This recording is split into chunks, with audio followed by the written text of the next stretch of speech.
Yo, what's up guys? Flip Thunder here, and welcome back to another ranking video. Today we are ranking the 5 seasons of the Teenage Mutant Ninja Turtles 2012 TV series. For those who don't know, today, September 28th, is the 12-year anniversary of the first episode being released on Nickelodeon. So what better way to celebrate that than ranking each season?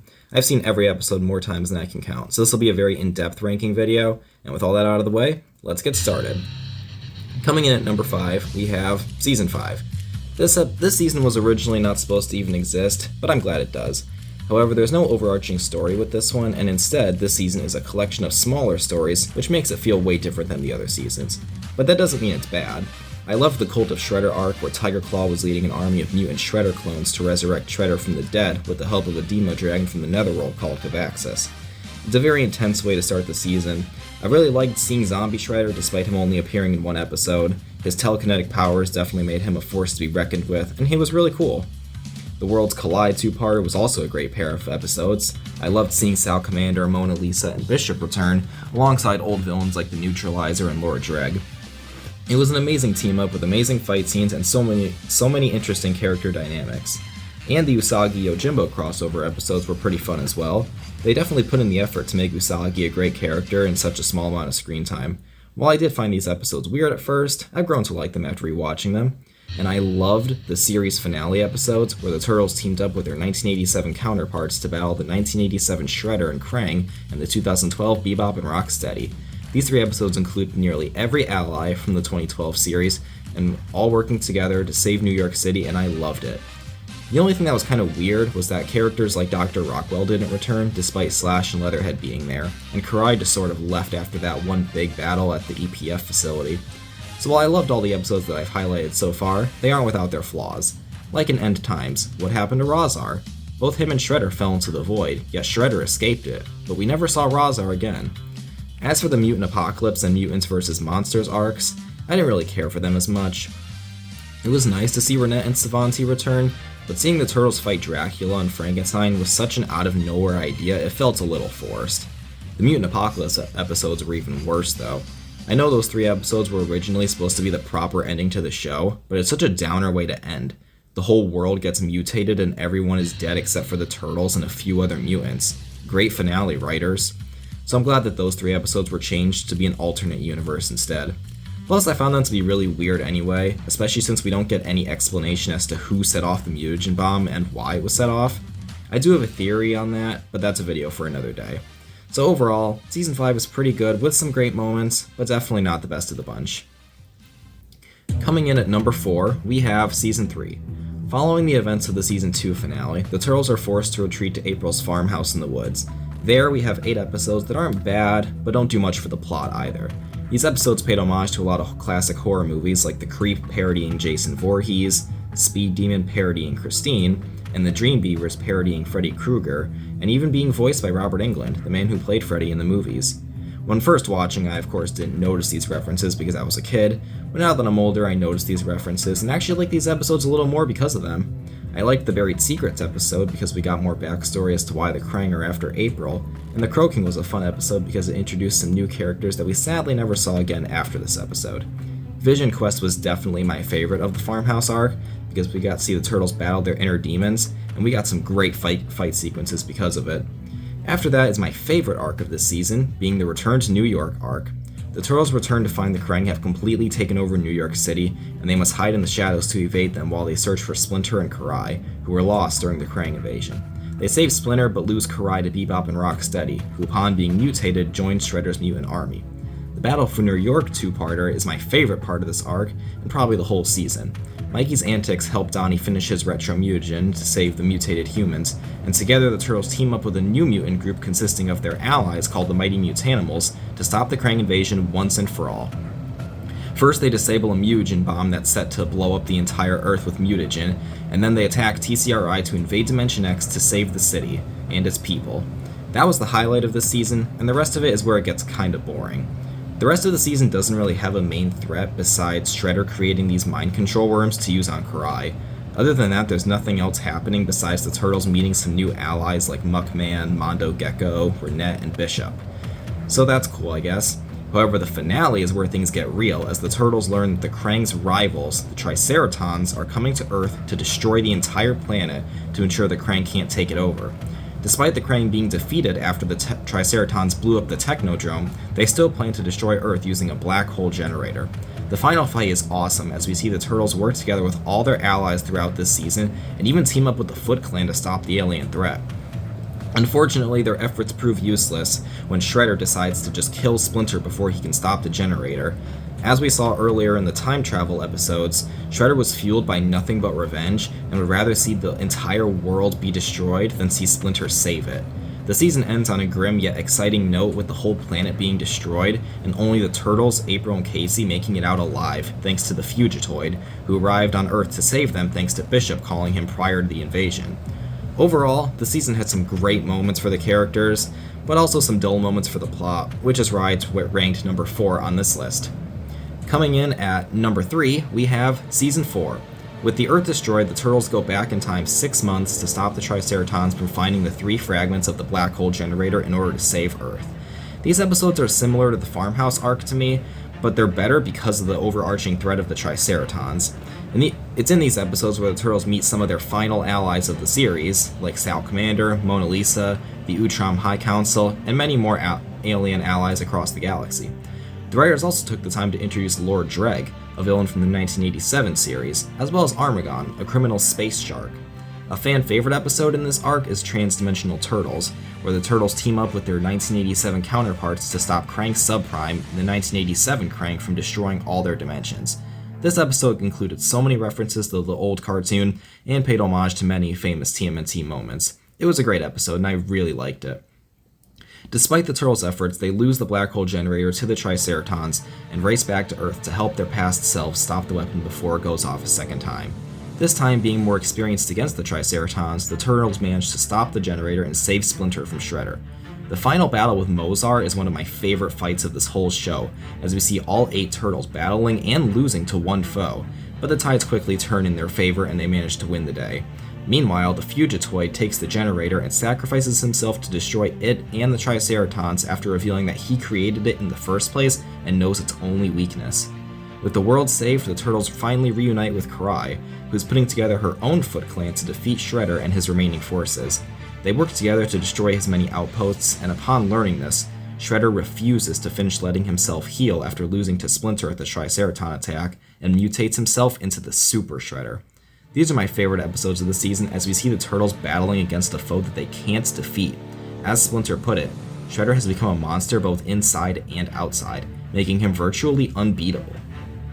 The season finale is where it gets serious, as Shredder decides he doesn't care about Karai anymore and just wants everyone who stands against him dead. He plows through the mighty Mutanimals and destroys their new base, distracts the Turtles using his many henchmen, and has a huge one-on-one with Splinter. But in one of the saddest and darkest moments of this entire show, after Splinter thinks he pushed his enemy to his doom, Shredder sneaks up behind Splinter and impales him through the back, killing him in cold blood, right in front of the Turtles and April, who can only watch in horror. With his greatest foe dead, Shredder returns to his new lair and waits for the Turtles to come after him. After a very heartbreaking funeral where the Turtles and all their allies pay their respects to Master Splinter, the Turtles, April, and Casey vow to finish what was started so long ago. Holding nothing back and showing no remorse, they obliterate all of Shredder's minions. While we do see them all return in Season 5, it was still brutal to see just how hellbent the Turtles were on getting to Shredder and ending him for good. They make it to the roof and have their final battle with Super Shredder, my favorite fight in the entire show. Both sides held nothing back. The Turtles were actively trying to find a spot to stab Shredder or wound him any way they could. But one by one, they all fell off the roof until it was only Leo and Shredder. After seeing Splinter's ghost watching the fight, Leo grabs his sword and manages to decapitate the Shredder, killing him once and for all. It's an amazing moment, made even better as Leo walks away from Shredder's burning mansion, holding his head in his hand before dropping it to the ground. Overall, Season 4 is an amazing season with a lot of great moments, and I think it accomplished everything it set out to do. Yeah, it got a little boring at times, like the Weird World of Worm or the Bat and the Belfry episodes, but it doesn't make it all bad. I think the season is great and had a satisfying conclusion to not just the season, but the show as a whole, which is why it's ranked number 3 on this list. Coming in at number 2, we have Season 1, the season that started it all. I remember first watching episodes 5 and 6 when they were being replayed, and I was blown away. Those episodes were what got me into the show in the first place. The season started off strong, as it introduced us to the core cast, including Splinter, the Turtles, and April, and established all the main villains like Shredder, Baxter Stockman, and the Krang. It had great comedic moments that always get a chuckle out of me, and has great fight sequences as you see the Turtles progressively being able to hold their own against their foes. We see in the first pair of episodes just how well the Turtles have been trained for the last 15 years, and the episode establishes their backstory as well. They meet April in the first episode and team up with her to save her father, who was kidnapped by an alien race called the Krang. The main thread of this season is the Turtles learning more about the Krang's plans. What makes this season great is that it keeps the Krang's overall plans a mystery to the audience for half the season before revealing it in the TCRI episode. It's a great way to keep everyone in suspense. Of course, it wouldn't be TMNT if they didn't bring in the Shredder as well. After the Turtles stop a Krang operation, the Shredder sees on the news that there are ninjas in New York who are using weapons that have Splinter's logo on them. Realizing that his old enemy is still alive, he leaves Japan and goes to New York to finish what he started 15 years prior. Shredder proves himself to be a very strong and formidable opponent in the Gauntlet episode, which only makes him a worse threat from here. His henchmen were also very strong, but they also accidentally get mutated by the Krang, making them even tougher for the Turtles to beat. The season really keeps the action sequences unique by consistently introducing new enemies to battle, but the big action set piece is in the season finale. After finally saving April's father from the Krang, the Turtles find out that the Krang are opening the portal in TCRI to bring the Technodrome to Earth from Dimension X. While the Turtles raid TCRI to stop the portal, April is kidnapped by the Shredder and handed over to the Krang. Realizing this, we see Splinter go to the surface for the very first time of the show and head straight to Shredder's lair to confront his old enemy. It's a huge fight. Seeing Splinter and Shredder go head-to-head for the first time was nothing short of amazing. Of course, Splinter won in the end, but not before learning that Shredder's daughter Karai is actually his daughter, whom Shredder kidnapped after they last saw each other 15 years prior. While all this is happening, the Turtles infiltrate the Technodrome to rescue April from the Krang's leader, Krang Prime. Upon saving her, they're pursued by Krang Prime in a massive chase sequence that nearly kills both Mikey and Leo. But thankfully they manage to escape the Technodrome and save the day, with all the humans who were being held captive being freed. Above all, Season 5 was a great start to the show, and it set up a lot of great plot points for the rest of the show to follow. But there's one season that's even better than Season 1.